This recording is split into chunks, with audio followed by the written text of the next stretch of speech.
بسم الله الرحمن الرحيم. الحاقة ما الحاقة وما أدراك ما الحاقة كذبت ثمود وعاد بالقارعة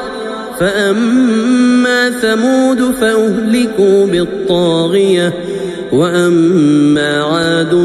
فأهلكوا بريح صرصر عاتية سخرها عليهم 7 ليال و8 أيام حسوما فترى القوم فيها صرعا كأنهم أعجاز نخل خاوية فهل ترى لهم من باقية وجاء فرعون ومن قبله والمؤتفكات بالخاطئة فعصوا رسول ربهم فأخذهم أخذة رابية إنا لما طغى الماء حملناكم في الجارية لنجعلها لكم تذكرة وتعيها أذن واعية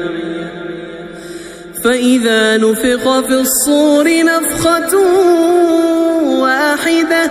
وحملت الأرض والجبال فدكتا دكة واحدة فيومئذ وقعت الواقعة وانشقت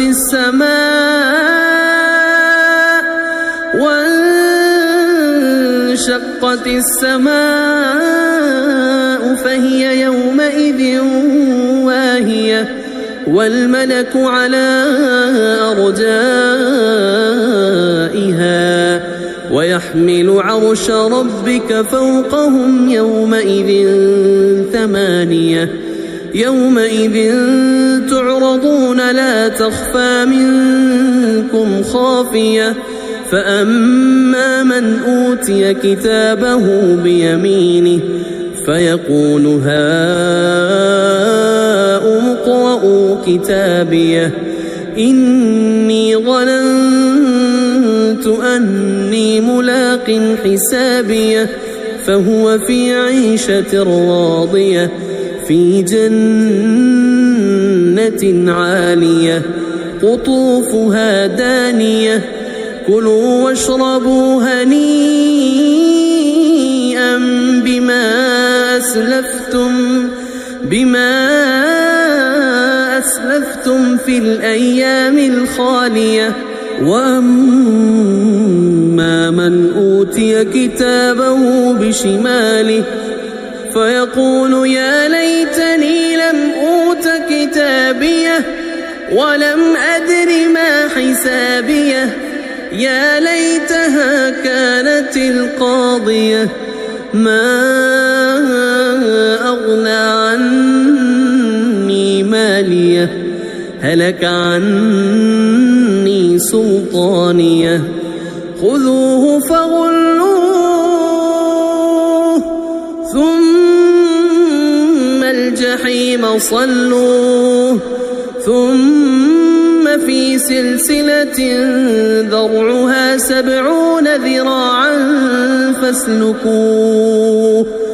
إنه كان لا يؤمن بالله العظيم ولا يحض على طعام المسكين فليس له اليوم هاهنا حميم ولا طعام إلا من غسلين لا يأكله إلا الخاطئون فلا أقسم بما تبصرون